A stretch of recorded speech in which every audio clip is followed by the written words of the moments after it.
श्री राजकुमार सिंह जी, लोकप्रिय सांसद श्री रविकिशन शुक्ला जी, महापौर doctor Manglesh Srivastava ji, elders committee के सदस्य श्री हरिप्रकाश मिश्रा जी, बार एसोसिएशन के अध्यक्ष नवनिर्वाचित अध्यक्ष श्री उमापति उपाध्याय जी, मंत्री श्री अनुज अस्थाना जी, बार एसोसिएशन के सभी अन्य पदाधिकारीगण श्री शक्ति प्रकाश श्रीवास्तव जी, शिव प्रकाश निषाद जी, अभिषेक सिंह जी, सुमित मिश्रा जी, अंशुमान पाठक जी,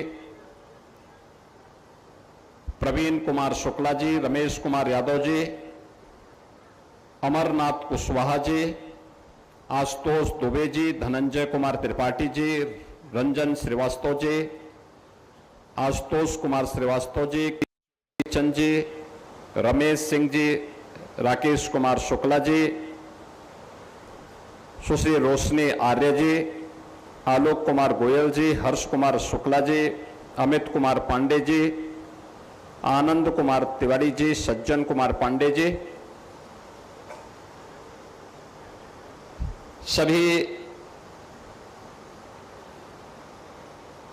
बेंच के हमारे न्यायिक अधिकारीगण, सम्मानित अधिवक्तागण और उपस्थित बहनों और भाइयों, मैं सबसे पहले सिविल कोर्ट बार एसोसिएशन के आज के इस कार्यक्रम में नवनिर्वाचित बार एसोसिएशन की इस कार्यकारिणी को जो श्री उमापति उपाध्याय जी और श्री अनुज आस्थाने जी के नेतृत्व में आप सबने निर्वाचित की है, इन सब के निर्वाचन के लिए इन्हें बधाई देता हूं और इस पूरी प्रक्रिया को लोकतांत्रिक तरीके से चयन करने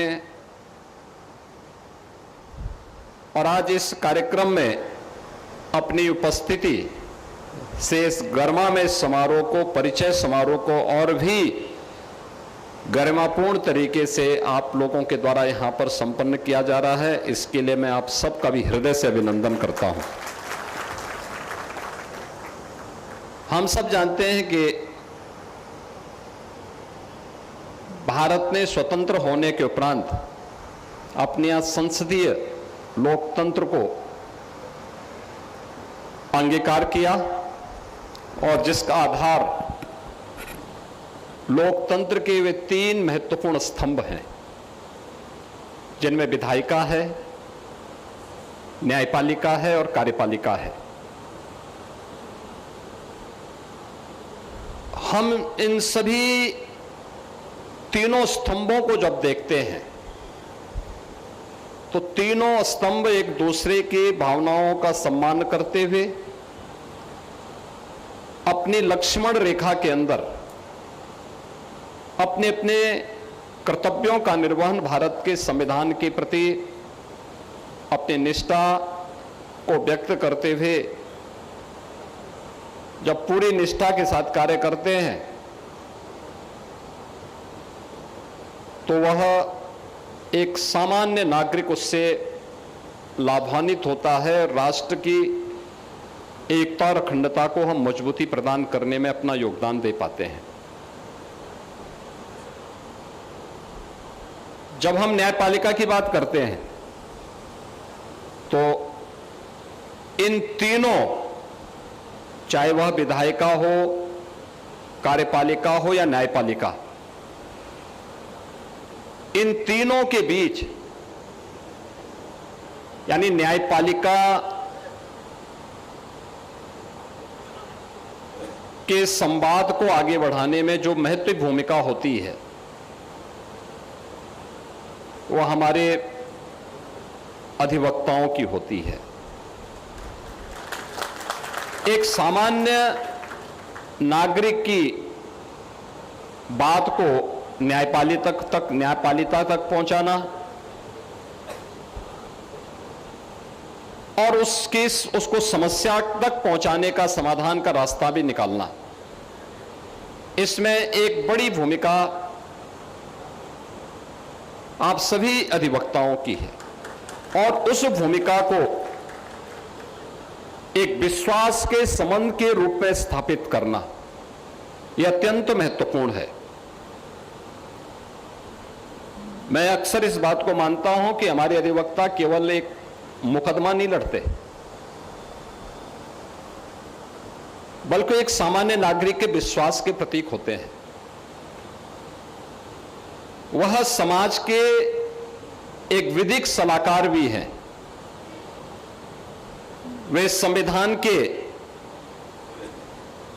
एक सच्चे प्रहरी के रूप में, उस वाहक के रूप में, सारथी के रूप में अपनी भूमिका का निर्वहन भी करते हैं। और याद रखना, विधि का शासन तब आता है जब न्याय की गुणवत्ता हो, न्याय सुलभ हो, सर्वसुलभ हो और समयबद्ध हो। न्याय की गुणवत्ता के लिए, न्याय की सुलभता के लिए और न्याय की समयबद्धता के लिए भी जो सबसे बड़े वाहक के रूप में जिनकी महत्वपूर्ण भूमिका होती है वह अधिवक्ताओं की होती है। और ऐसे अधिवक्ताओं से जुड़े हुए उनके बार एसोसिएशन में मुझे एक बार फिर से आने का अवसर प्राप्त हुआ है। मैं इस अवसर पर आप सभी का हृदय से अभिनंदन करता हूं। नवनिर्वाचित कार्यकारिणी को हृदय से बधाई भी देता हूं। गोरखपुर सिविल कोर्ट की स्थापना, इसका एक लंबा इतिहास है। 1895 में इसकी स्थापना होती है। अब सोचो, पीढ़ी दर पीढ़ी न्याय के लिए, सत्य के लिए, समाज के उन मूल्यों और उन सिद्धांतों की स्थापना के लिए गोरखपुर का यह न्यायालय परिसर पूरी प्रतिबद्धता के साथ लगा हुआ है। याद करिए, देश की आजादी के आंदोलन के दौरान भी गोरखपुर की कचहरी की बड़ी भूमिका थी। उस समय bar association civil court Gorakhpur के अधिवक्ताओं ने एक बड़ी भूमिका का निर्वहन किया और यही कारण है कि बार एसोसिएशन गोरखपुर ने केवल स्वाधीनता आंदोलन ही नहीं, बल्कि स्वाधीनता आंदोलन के बाद भी राजनीति के, समाज जीवन के अलग अलग क्षेत्र में उन्होंने प्रतिनिधित्व भी देकर के समाज को एक नई दिशा देने का काम किया। जब हम यहां के इतिहास के बारे में कहते हैं तो बाबू चारू चंद्र दास जी, जस्टिस इस्माइल, इनका नाम हम सबके सामने बड़े श्रद्धा के साथ, बड़े सम्मान के साथ लिया जाता है। यही के अधिवक्ता पंडित हरीश चंद पति त्रिपाठी जी, प्रमोद चंद कुमार श्रीवास्तव जी माननीय उच्च न्यायालय इलाहाबाद के न्यायमूर्ति के रूप में इन्होंने यहां के बार को सम्मानित किया।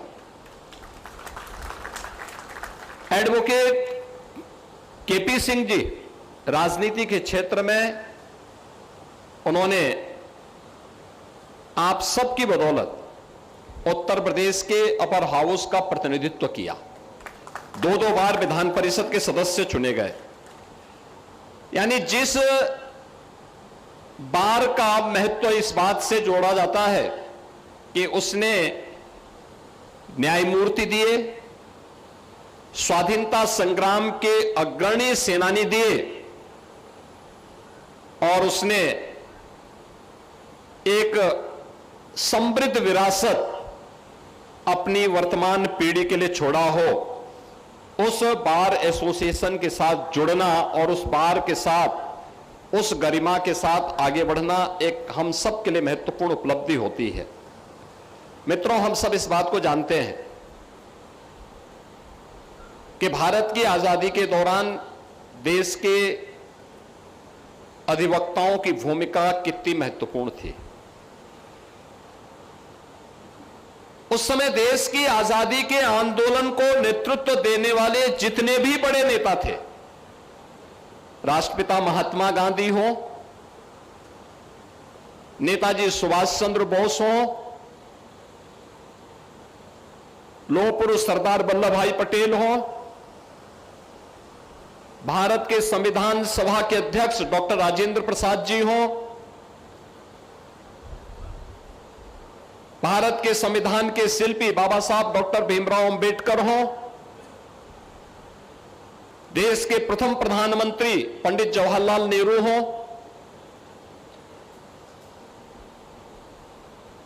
एक लंबी श्रृंखला है, महामना पंडित मदन मोहन मालवीय का नाम हो, उत्तर प्रदेश के प्रथम मुख्यमंत्री पंडित गोविंद वल्लभ पंत का नाम हो, यानी ये सभी अधिवक्ता समुदाय से निकले हुए थे।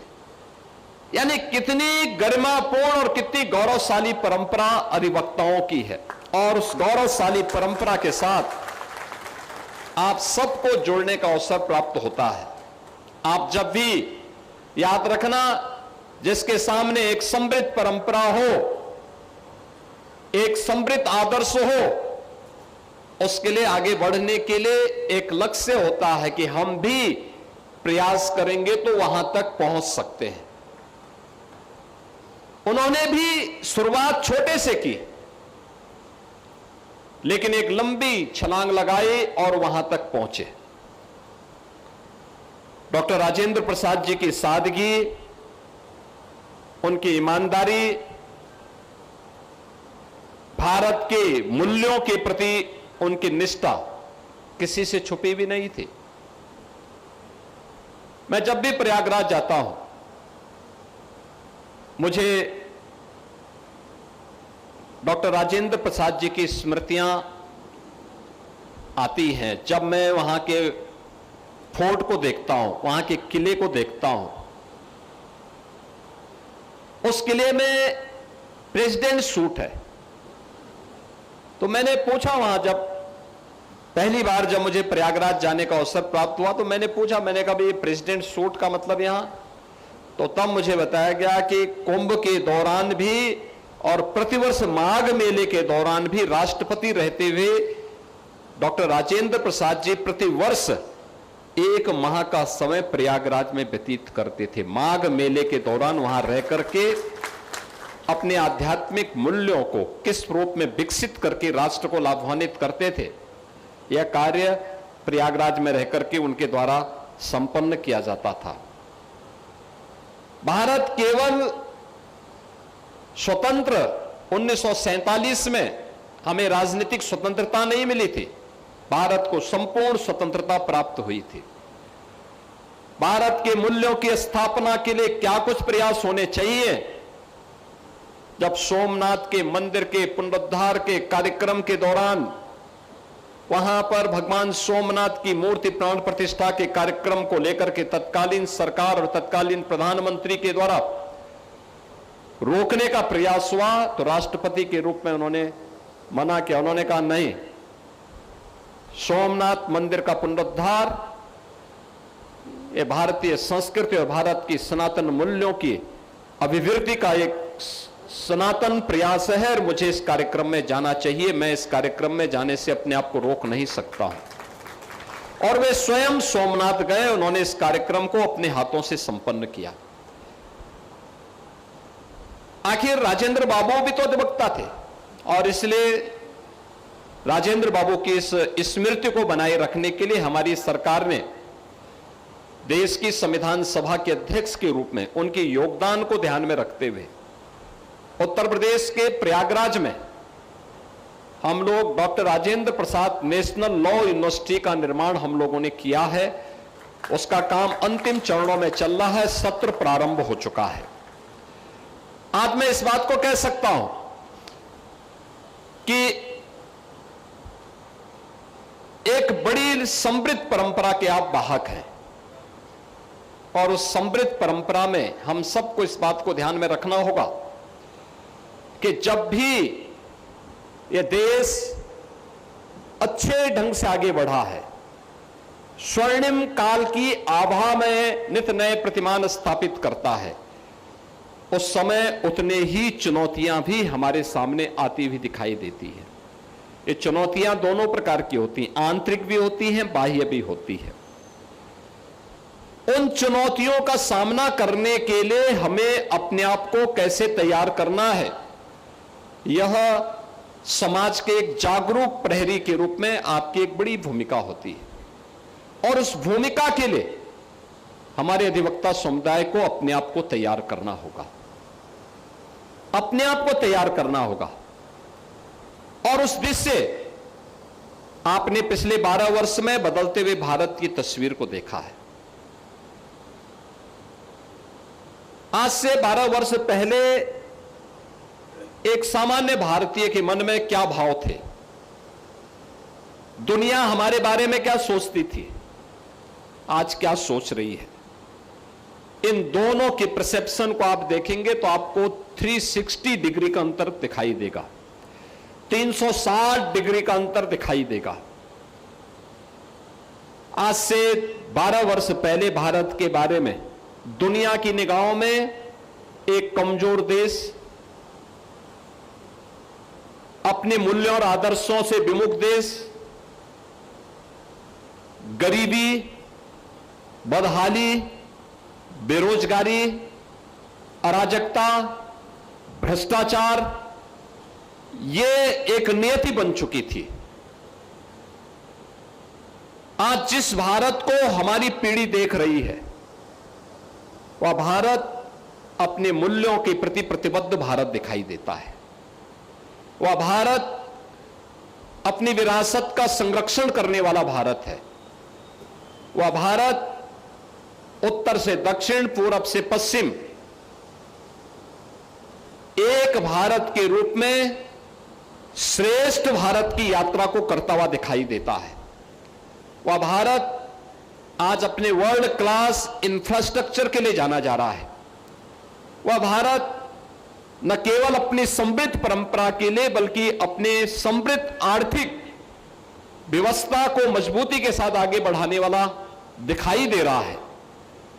ये जो हमने गति प्राप्त की है, यह अद्भुत है। कोई कल्पना करेगा कि इन 12 वर्षों में 25 करोड़ आबादी गरीबी रेखा से उभर करके एक सामान्य नागरिक के रूप में अपना जीवन यापन कर रही है। एक प्रयास से हुआ है, एक प्रयास जहां पे चेहरा देख करके नहीं, जाति, मत, मजहब, क्षेत्र और भाषा देख करके नहीं, बल्कि भारत के संविधान के उस मूल भाव को ध्यान में रख करके, जहां पे हर व्यक्ति के साथ समता का व्यवहार हो, हर व्यक्ति को न्याय प्राप्त करने का अधिकार हो, जहां पर हर व्यक्ति के साथ बिना भेदभाव के शासन की योजना के साथ जोड़ने का भाव हो, वो आज देखने को मिलता है। याद करिए, कोविड कालखंड के दौरान जब पूरी दुनिया पस्त थी, तब भारत कोविड वैक्सीन बना रहा था। और गोरखपुर और पूर्वी उत्तर प्रदेश से ज्यादा कौन जानता है इसके बारे में? आपने इंसेफ्लाइटिस की लड़ाई मेरे साथ सड़कों पे लड़ी है। आप में से बहुत सारे अधिवक्ता ऐसे हैं जो मेरे साथ पद यात्रा करते थे, जो मेरे साथ सड़कों पे लड़ते थे, जो मेरे साथ हर स्तर पर आंदोलन में सहभागी बनते थे। सिविल कोड बार एसोसिएशन हमेशा गोरखपुर का अधिवक्ता मेरे साथ। गोरखपुर की लड़ाई, आज जो गोरखपुर की तस्वीर बदली है, ये तस्वीर केवल एक राजनीतिक निर्णय से नहीं बदली है, ये वो तस्वीर बदली है जो हम लोगों ने आपके साथ में सड़कों पे लड़ करके देखा है और सड़कों पर उन मूल्यों की स्थापना के लिए कार्य किया है। और उस भाव के साथ जब हम आगे बढ़े हैं तब ये परिवर्तन हम सबको देखने को मिला। इंसेफ्लाइटिस का वैक्सीन दुनिया के अंदर पहली बार देखा गया था 1905 में। 1905 में इसका पहला वायरस देखने को मिला था। और याद रखना, इसका वैक्सीन जापान ने 1905 में ही ढूंढ निकाला था, लेकिन भारत में पहुंचने में उस वैक्सीन को लगा 100 साल। 2005 में जब हमने पहली बार यहां इंसेफ्लाइटिस का वैक्सीनेशन कराया था, याद करिए 100 साल के बाद वैक्सीन गोरखपुर आ पाया था।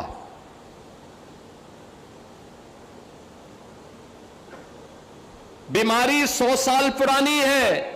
दुनिया में वैक्सीन 100 साल पहले बन चुकी थी, लेकिन गोरखपुर आने में उस वैक्सीन को लगे 100 साल।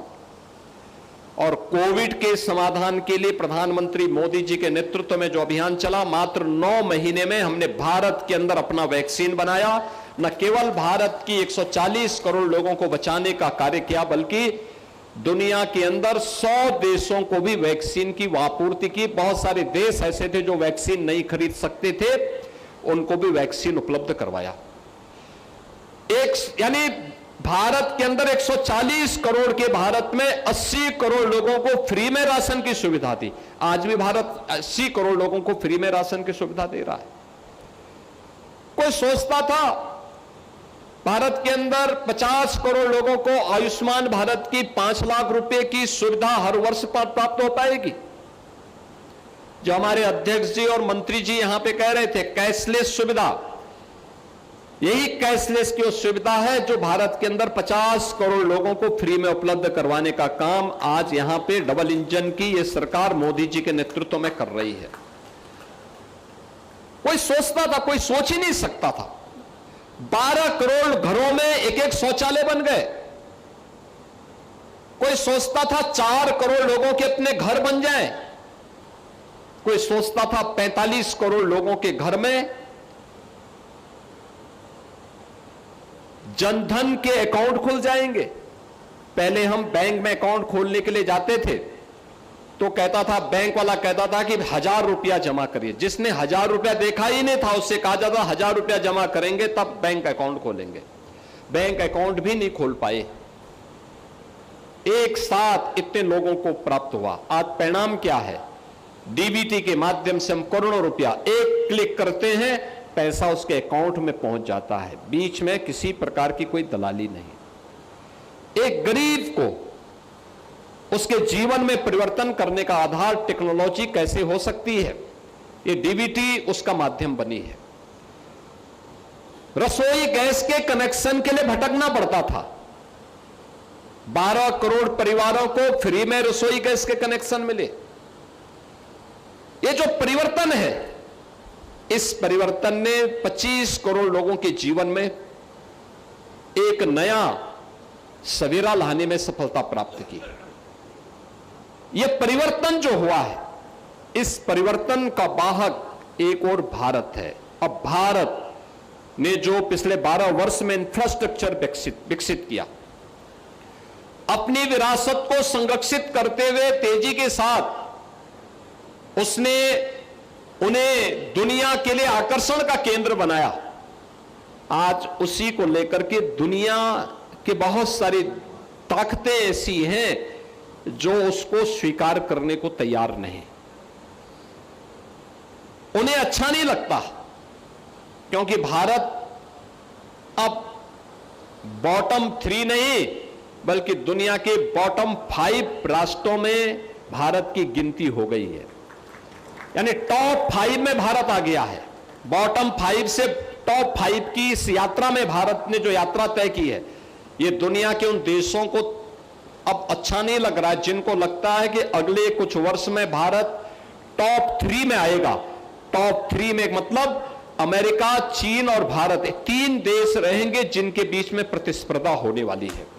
और उस प्रतिस्पर्धा में भारत को रोकने के लिए अनेक षड्यंत्र होंगे। ये षड्यंत्र होंगे सोशल मीडिया प्लेटफॉर्म के माध्यम से, फेक अकाउंट बना करके, जातीय समूहों को लड़ा करके, समाज में विद्वेष की स्थिति पैदा करके, क्षेत्र, भाषा और जाति के आधार पर फिर से विभाजन की उन स्थितियों को पैदा करने का प्रयास जो अंततः भारत को कमजोर करेगा। हर एक संस्था को कमजोर करने का प्रयास, कोई न्यायपालिका पे उंगली उठाएगा, कोई कार्यपालिका पे उंगली उठाएगा, कोई विधायिका पे उंगली उठाएगा, इन सबको कमजोर करने के प्रयास होंगे। और उन स्थितियों में हमारे अधिवक्ता समुदाय की एक बड़ी भूमिका होने वाली है। अधिवक्ता समुदाय समाज के एक जागरूक प्रतिनिधि के नाते उनका दायित्व बनता है कि समाज के जागरूक प्रतिनिधि के रूप में देश और समाज के हित में जो कुछ होगा वही हम करेंगे। इस भाव के साथ हमें आगे बढ़ना होगा।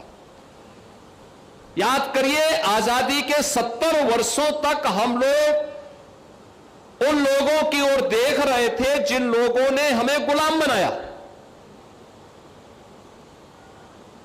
पहली बार हो रहा है जब भारत अपनी नीति तय कर रहा है, अपनी नीतियां बना रहा है और अपना नियंता भारत स्वयं बना हुआ है। दुनिया का कोई देश हमारा नियंता नहीं बनेगा, यह भारत पहली बार तय कर रहा है। और आज उसी के बारे में, जिसके बारे में माननीय जनपद न्यायाधीश महोदय यहां पे कह रहे थे, उन्होंने कहा कि भारत ने 3 नए कानून लागू कराए। याद करिए, 3 नए कानून को लागू करने में आपकी बड़ी भूमिका है। और किस प्रकार से एक कॉमन मैन को पता लगा कि हां, मेरे देश में मेरा अपना कानून है। भारत नागरिक सुरक्षा संहिता 2023, भारतीय न्याय संहिता 2023 और भारतीय साक्ष्य अधिनियम 2023, ये तीनों नए कानून आज लागू हो चुके हैं। सफलतापूर्वक इसको लागू किया जा चुका है। लोग न्याय प्राप्त कर रहे हैं। 7 वर्ष से ऊपर की प्रत्येक सजा के लिए फॉरेंसिक एविडेंस आवश्यक है। पहले क्या था? 2017 में उत्तर प्रदेश के अंदर केवल 2 फॉरेंसिक लैब थी। उनमें पेंडेंसी इतनी ज्यादा थी कि कोई भी एविडेंस वहां कलेक्ट करके रखा जाता था, कई वर्ष लगते थे उसके रिजल्ट आने में। तब तक सारे जितने भी सैंपल होते थे वे नष्ट हो चुके होते थे और अपराधी को सजा नहीं मिल पाती थी। आज हम लोगों ने 12 फॉरेंसिक लैब तो स्थापित कर दिए हैं, 6 पे हमारा काम चल रहा है। पहली बार यूपी के अंदर हम लोगों ने स्टेट फॉरेंसिक इंस्टीट्यूट का गठन भी, स्थापना भी लखनऊ में कराया है और हर जिले में 2 फॉरेंसिक वैन हम लोगों ने उपलब्ध करवाई है और इन सब में ट्रेन्ड मैन पावर हमने उपलब्ध करवाया है। यानी जो प्रशिक्षित मानव संसाधन है ये इन सभी में उपलब्ध है।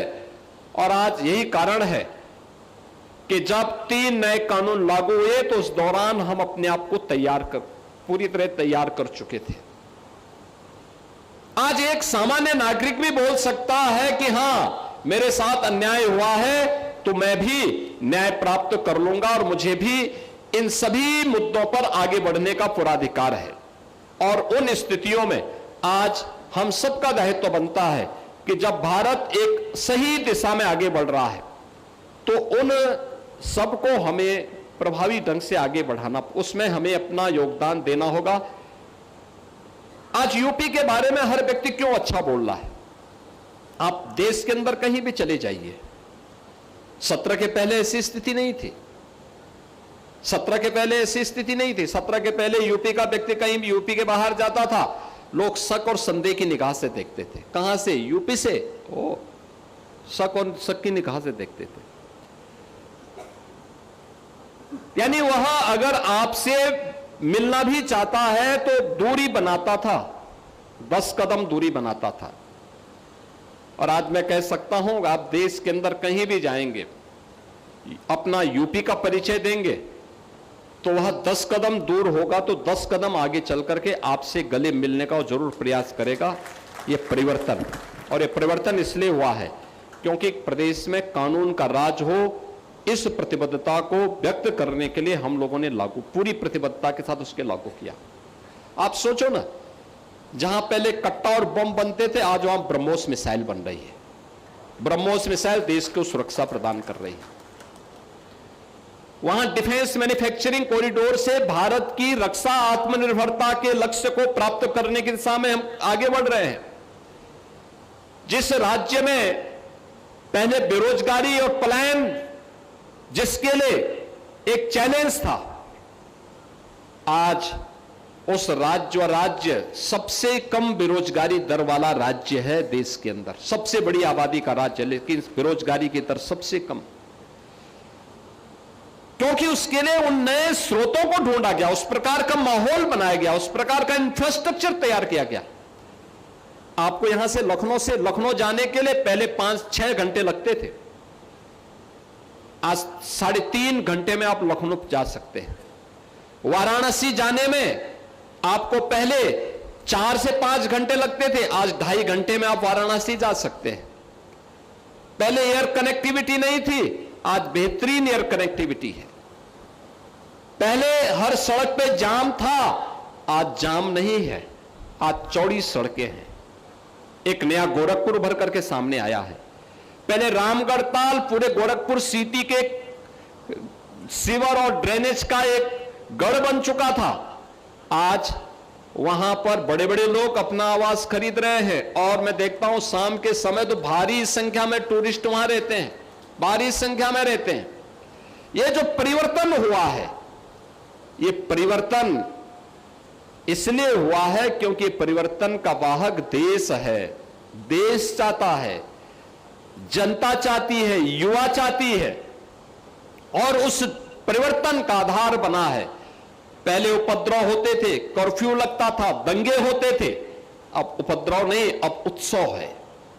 हर जनपद में उत्सव, हर जनपद में महोत्सव हो रहे हैं। दंगा और कर्फ्यू नहीं है, हर ओर खुशहाली है, हर ओर लोगों के मन में एक नया भाव है। हम लोगों ने अनेक प्रकार से इन कार्यों को आगे बढ़ाने का काम किया, और एक प्रयास केवल एक स्तर पर नहीं हुआ। शासन उसको लागू करने वाला है, लेकिन उसको इंप्लीमेंट करने में समाज के अलग अलग शासन प्रशासन, समुदाय के अलग अलग तबके के लोगों की भूमिका, और सबने जब एक साथ एक स्वर में एक दिशा में चलना प्रारंभ किया, एक दिशा में बोलना प्रारंभ किया, उसका परिणाम हम सबके सामने आया है। और इसीलिए राज्य सरकार भी जब भी वेलफेयर की स्कीम को आगे बढ़ाने की बात आती है, तो हम भी बार बार इन चीजों को कहते हैं कि नहीं, होना चाहिए, जरूर इस कार्य को आगे बढ़ाया जाना चाहिए। और उसी क्रम में हम लोगों ने जो तय किया था, सबसे पहले अधिवक्ता कल्याण निधि की स्थापना के कार्य को आगे बढ़ाते हुए, याद करिए, पहले कल्याण निधि में केवल 1.5 लाख रुपए प्राप्त होते थे। किसी विद्वान अधिवक्ता के दिवंगत होने पर मात्र 1.5 लाख मिलते थे। हमने कहा भी 1.5 लाख बहुत कम राशि है, इस राशि को हमने 5 लाख रुपया किया, 5 लाख रुपया किया। और मुझे बताते हुए प्रसन्नता है कि हम लोगों ने इसके जो कॉर्पस फंड है, इसको हमने 500 करोड़ रुपए का ही कॉर्पस फंड आपका बना दिया है, कि उसी से कोई राज्य सरकार कोई भी रहे, इसके ब्याज से ही सारा पैसा से काम चलेगा। अब तक हम 4000 ऐसे अधिवक्ताओं के परिवारजनों को 200 करोड़ रुपए से अधिक की धनराशि उपलब्ध करवा चुके हैं।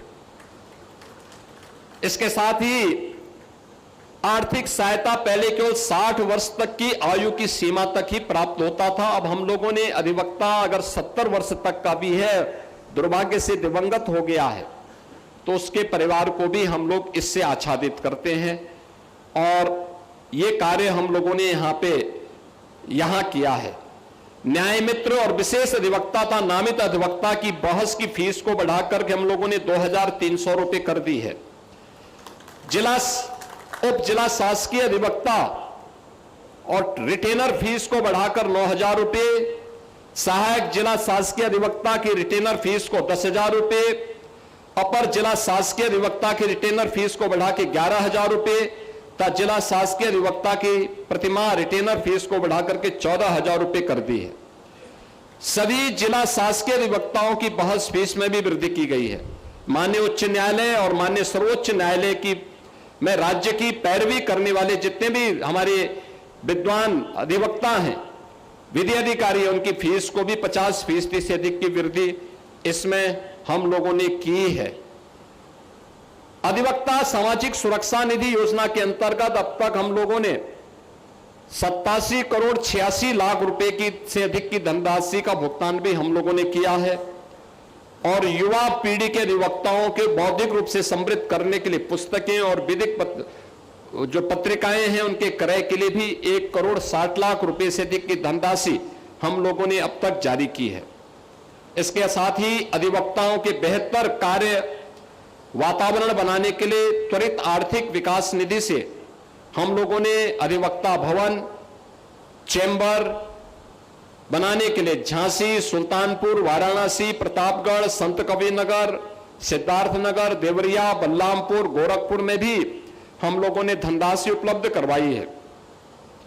प्रयागराज में 11 करोड़ रुपए, कासगंज में 15 करोड़ रुपए, लखनऊ में 5 करोड़ रुपए, श्रावस्ती में 5 करोड़ रुपए की धनराशि पहले ही अवमुक्त की जा चुकी है और इलाहाबाद उच्च न्यायालय में 10,000 अधिवक्ताओं के बैठने की क्षमता के लिए 2,500 advocate chamber, multi level parking, dining hall, common room और लाइब्रेरी के निर्माण के लिए भी हम लोगों ने 600 करोड़ रुपए की लागत से इसको पूर्ण करके इलाहाबाद उच्च न्यायालय को उपलब्ध करवा दिया है। मित्रों, मैं यहां पे गोरखपुर में भी बहुत बार कहा हूं और मैं 17 से ही बोल रहा था और मैं चाहता था पहले गोरखपुर में लागू हो जाए, लेकिन गोरखपुर में उस प्रकार की परिस्थिति नहीं बनी। लेकिन इंटीग्रेटेड कोर्ट कॉम्प्लेक्स जिसको लेके अक्सर हम देखते हैं, मैं देख रहा था, वो तो आपका जज्बा है और आपका वो है। मैं देख रहा था बहुत तेज धूप थी, तब भी इधर हमारे अधिवक्तागण धूप में खड़े रहे, उनको उसकी बहुत परवाह नहीं थी। यानी मैं देख रहा था कितना क्या जिजीविसा है। बारिश पड़ रही थी तब भी इधर भी और उधर भी अधिवक्ता बारिश से भी भीग रहे थे, लेकिन कार्यक्रम में खड़े थे। यानी प्रकृति के विपरीत परिस्थितियों से भी जूझने का एक भाव। लेकिन हर एक चीज की अपनी एक सीमा होती है, एक समय तक होता है और अगर वो उसको थोड़ा सुविधा संपन्न कर दिया तो उसकी कार्य क्षमता को और बढ़ाया जा सकता है। ये जो भी फैसिलिटी है ये यहां पर फिजूल खर्ची नहीं है। इस कार्य क्षमता को बढ़ाने की दिशा में कार्य किए जाने के लिए, जैसे न्यायिक अधिकारियों के लिए मैं बहुत था कि डिस्ट्रिक्ट जज या एडिशनल डिस्ट्रिक्ट जज या सीजीएम के चेंबर में एसी नहीं थे। भीषण गर्मी में कैसे दोनों तरफ की गर्मी, एक और तो प्रकृति की गर्मी, दूसरी तरफ अधिवक्ताओं की गर्मी, और उस गर्मी में उनको फैसला देना होता था। हमने कहा भी नहीं, तत्काल पैसा स्वीकृत करो, एसी लगने चाहिए। भाई ये उनकी कार्य क्षमता को बढ़ाने के लिए। और मैं धन्यवाद दूंगा यहाँ के अपने माने जनपद न्यायाधीश और यहाँ के सभी न्यायिक अधिकारियों को और आपको भी कि इन्होंने एक समय सीमा के अंदर 2 लाख में से 1,81,000 मामलों का निस्तारण करके एक नया रिकॉर्ड बनाया है कि यह है न्याय की क्वालिटी। त्वरित न्याय उपलब्ध कराने की दिशा में किए जाने वाले प्रयास का, और उस प्रयास की दिशा में हम लोगों ने 10 जनपदों में, या 2017 के पहले से कई 10 जनपद ऐसे थे जहां कोर्ट बने ही नहीं थे, डिस्ट्रिक्ट कोर्ट ही नहीं बनी थी। मैंने पूछा वे कहां चलते हैं इनके कोर्ट? बगल के जनपद में। अरे भाई न्यायिक अधिकारी कैसे बैठते हैं, अधिवक्ता कहां रहते हैं? कहा भगवान भरोसे। हमने तत्काल 3,000 करोड़ रुपए मैंने एक साथ स्वीकृत किया। मैंने कहा एक साथ बनाना और याद करना, इंटीग्रेटेड कोर्ट कॉम्प्लेक्स बनना चाहिए। एक छत के नीचे सभी न्यायालय बने, जितने ट्रिब्यूनल बनने वे भी उसी छत के नीचे आए, एक जगह सब होने चाहिए। और उस कैंपस में कम से कम 25 से 30 एकड़ क्षेत्रफल में हो। वहीं पे न्यायिक अधिकारियों के आवासीय सुविधा भी हो, स्पोर्ट्स की सुविधा भी हो, कैंटीन भी हो, अधिवक्ताओं के चैम्बर भी बने और वहां पर पार्किंग की भी पर्याप्त व्यवस्था हो। ये सभी उन सभी 10 जनपदों में कार्य प्रारंभ हो चुका है। और मुझे प्रसन्नता है जब हमने प्रेजेंटेशन देश के मुख्य न्यायाधीश के सामने प्रस्तुत किया और वे स्वयं चंदौली में इस कार्य का शुभारंभ करने के लिए आए, अभिभूत थे। उन्होंने कहा यह मॉडल बहुत अच्छा है और मैं पूरे देश के अंदर कहूंगा कि उस समय माननीय मुख्य न्यायाधीश महोदय ने कहा, मैं पूरे देश के अंदर कहूंगा कि इस प्रकार का मॉडल लागू किया जाना चाहिए, जहां पे इंटीग्रेटेड कोर्ट कॉम्प्लेक्स बनाया जा सके, एक छत के नीचे सभी कोर्ट भी आ सके और अधिवक्ताओं के बेहतरीन चैम्बर भी बन सके, उनके लिए कैंटीन बन सके, उनके लिए अन्य जन सुविधाओं का विकास हो सके। टॉयलेट नहीं है, पेयजल की सुविधा नहीं है, ऑडिटोरियम नहीं है, कोई कार्यक्रम करना हो ऑडिटोरियम नहीं है, प्लेग्राउंड न्यायिक अधिकारियों के लिए नहीं है, कोई भी इस प्रकार के वो नहीं। परिणाम क्या होता है? कार्य क्षमता पर इसका असर पड़ता है और उस कार्य क्षमता को आगे बढ़ाने के लिए हम लोगों ने इन सभी कार्यों को जनपद न्यायालयों में हम लोगों ने इस कार्य को आगे यानी 10 जनपदों में इंटीग्रेटेड कोर्ट कॉम्प्लेक्स के कार्य को हमने लागू कर दिया है। जनपदीय न्यायालयों में आधुनिक सुविधाएं जैसे air condition, digital deposition writer की व्यवस्था, यह भी कार्य आगे बढ़ा दिया गया है। और साथ साथ जो मैंने पहले भी बताया कि हम लोगों ने हर रेंज में यानी मंडल स्तर पर फॉरेंसिक लैब की स्थापना भी की है। हर जिले में 2-2 मोबाइल फॉरेंसिक वैन की भी व्यवस्था की है और यूपी स्टेट फॉरेंसिक इंस्टीट्यूट की स्थापना का काम भी हम लोगों ने प्रदेश के अंदर मजबूती के साथ आगे बढ़ाया है। मुझे यह देख करके अच्छा लगा कि एडीआर अल्टरनेटिव डिस्प्यूट रिजोल्यूशन यानी जिसमें लोक अदालत, मीडिएशन, आर्बिट्रेशन के माध्यम से भी त्वरित न्याय सुनिश्चित किया जा रहा है, यह भी हम लोग आज देख रहे हैं।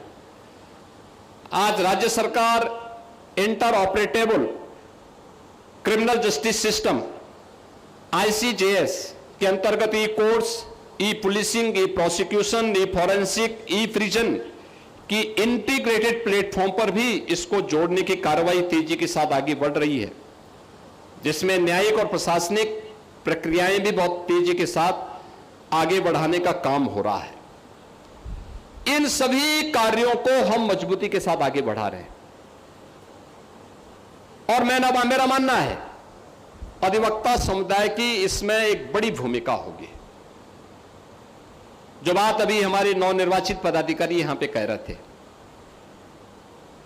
उपाध्याय जी कह रहे थे, उनके पूज्य पिताजी, जब भी हम लोग सहजनवा की तरफ जाते थे तो वो बेचारे अभिभावक की तरह लिपट पड़ते थे, एक अधिवक्ता के रूप में, एक शिक्षक के रूप में, पुराने शिक्षक, लेकिन भारतीय संस्कृति के प्रति क्या समर्पण का भाव था, देखते हुए बनता था। और आज वे स्वयं यहां इस बार के अध्यक्ष के रूप में यहां पे विराजमान हैं। उन्होंने भी, अनुज अस्थाना जी ने भी, ये सभी लोग यहां पर जो बातें आज कहे हैं अधिवक्ताओं के लिए कैशलेस सुविधा के बारे में, और मैंने पहले भी कहा वे बार एसोसिएशन और सभी लोग मिलकर के तय करें, हम तो देने को तैयार हैं और अधिवक्ताओं को मिलना चाहिए। हमने जो किया उसको भी और इसको भी हम देने को तैयार हैं और इसके लिए हम एक व्यवस्था बनाएंगे जिससे इसको आगे बढ़ाया जा सके। अन्य कुछ बातें उन्होंने और कही हैं, उन कार्यों को भी हम मजबूती के साथ आगे बढ़ाने का काम करेंगे। और मैं आपको आश्वस्त करता हूं, अधिवक्ता समुदाय इस समाज का एक बहुत जागरूक प्रहरी है, दिन रात एक करते हुए आगे बढ़ता है। और उस प्रक्रिया को हमें आज भी उस जागरूक प्रहरी के रूप में देश और समाज के सामने आने वाली चुनौतियों का अपनी चुनौती मान करके उसको आगे बढ़ना होगा। हमेशा जागरूक रहना होगा, चौकन्ना रहना होगा। आपके चौकन्नापन से बहुत सारी चीजें अपने आप ही दूसरित होती हुई दिखाई देंगे और उस दिशा से आपकी तैयारी बहुत महत्वपूर्ण होगी। मैं नवनिर्वाचित पदाधिकारियों से इस बारे में कहूंगा कि इनके पास एक समृद्ध विरासत है। याद करिए, लगभग 130 वर्ष की विरासत, कितनी समृद्ध परंपरा। इस समृद्ध परंपरा के वे वाहक हैं और उस समृद्ध परंपरा के वाहक के साथ साथ उनको अधिवक्ताओं के हितों को संरक्षण देने के साथ ही समाज में न्याय के लिए, संविधान के उन उच्च आदर्शों को प्रस्तुत करने के लिए और विधि के शासन की स्थापना करने के लिए एक बेहतरीन प्रयास करना होगा।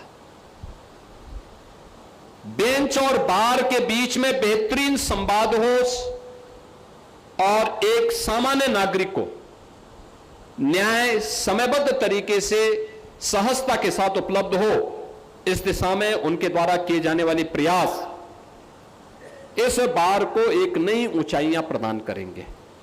मैं आज के इस अवसर पर एक बार फिर से आप सभी को आज के इस बार एसोसिएशन सिविल कोड के परिचय सम्मेलन के अवसर पर एक बार आप सभी विद्वान अधिवक्ताओं का हृदय से अभिनंदन करता हूं और आपको इस बात के लिए आश्वस्त करता हूं कि जो हमारे बार एसोसिएशन के अध्यक्ष और मंत्री जिन्हें जो बात हमारे सामने रखी है, सरकार उसको क्रमबद्ध तरीके से आगे बढ़ाएगी। मेरा अनुमान है कि हम लोग बहुत शीघ्र कैशलेस सुविधा के साथ अधिवक्ता समुदाय के साथ एक बार बैठेंगे, फिर से इसको लागू करेंगे। आप सभी को मैं इस अवसर पर एक बार फिर से अपनी हृदय से बधाई देता हूं, अपनी शुभकामनाएं देता हूं। धन्यवाद। जय हिंद।